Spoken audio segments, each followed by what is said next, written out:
काफ़ी लंबी है, इसके लिए मैं थोड़ा उसको शॉर्टन करके लेके आया हूँ। ट्रिगर्स में सबसे पहले तो शारदा मोटर्स, यहाँ पे बायबैक जो है वो आज बंद होने वाला है। 11 तारीख को ये बायबैक खुला था और जो प्राइस था 1800 रुपये का था प्रति शेयर का, और टेंडर ऑफर था ये। इसके अलावा इंडिया शेल्टर फाइनेंस और डोम्स, यहाँ पे प्री आईपीओ इन्वेस्टर लॉकिंग जो है वो खत्म हो रहा है, तो इसके लिए यहाँ पे नजर रखिएगा। साथ ही साथ क्रिस्टल इंटीग्रेटेड सर्विसेज 50% का जो लॉक इन है वो भी यहाँ पे खत्म हो रहा है, तो यहाँ पे आपको थोड़ा बहुत कहीं ना कहीं एक्शन देखने मिल सकता है। एक्जिको आज यहाँ पे लिस्टिंग है, इशू प्राइस 93 रुपीज़ की है, इशू साइज 740 करोड़ का था, 98.1 टाइम्स सब्सक्राइब हुआ था, और हाल ही में जितनी न्यू एज टेक्नोलॉजी कंपनियां आई हैं उसमें सबसे अच्छा सब्सक्रिप्शन इसको मिला था। एक्स डेट HDFC AMC 70 रुपये फाइनल डिविडेंड, और L&T फाइनेंस यहाँ पे भी 2.5 रुपये फाइनल डिविडेंड का आज एक्स डेट है, तो दोनों स्टॉक्स में आपको एडजस्टमेंट देखने मिलेगा।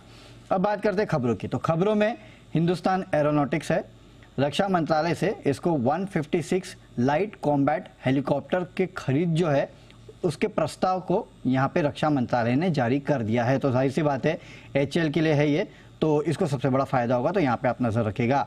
पेटीएम जोमेटो दोनों पे नजर रखिएगा, क्योंकि दोनों कंपनियों ने माना है कि पेटीएम का मूवीज टूरिज्म बिजनेस जो है टिकटिंग बिजनेस जो है वो खरीदने के लिए बातचीत चल रही है।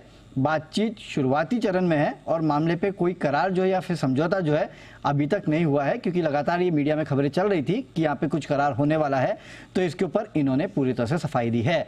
LIC, एक खबर ये भी चल रही थी कि LIC जो है हेल्थ इंश्योरेंस में उतरने के लिए कुछ कंपनी का अधिग्रहण कर सकता है, इसके ऊपर LIC ने भी सफाई दी है। इनका कहना है कि हेल्थ इंश्योरेंस कारोबार में उतरने का कोई औपचारिक प्रस्ताव फिलहाल नहीं है, और प्राइवेट हेल्थ इंश्योरेंस के साथ साझेदारी का कोई फिलहाल औपचारिक प्रस्ताव जो है कंपनी नहीं कर रही है। नो डाउट कंपनी विस्तार करने की हमेशा सोचती है, संभावनाएं हैं, लेकिन फिलहाल कोई औपचारिक बातचीत नहीं चल रही है, ये इन्होंने यहाँ पे क्लियर किया है।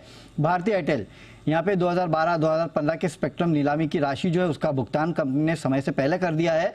7,900 करोड़ रुपए के आसपास का भुगतान जो है वो यहाँ पे कंपनी ने किया है।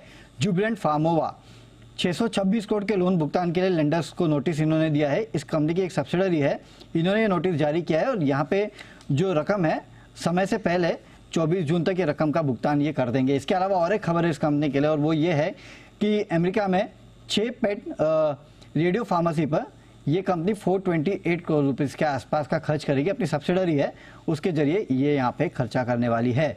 इसके अलावा डिक्सन टेक, अंबर, PG इलेक्ट्रोपास, ये जितने भी OEM मैन्युफैक्चरिंग कंपनियां हैं कैपिटल गुड्स स्पेस में, माफ कीजिएगा कंज्यूमर ड्यूरेबल स्पेस में, यहाँ पे आप नजर रखिएगा, क्योंकि केंद्रीय इलेक्ट्रॉनिक्स और IT मंत्री अश्विनी वैष्णव की तरफ से ये बयान आया है कि डिजिटल डेटा प्रोटेक्शन बिल पर सरकार का काम जो है वो जारी है, और ड्राफ्ट तैयार करने का काम जो है वो एडवांस स्टेज में है।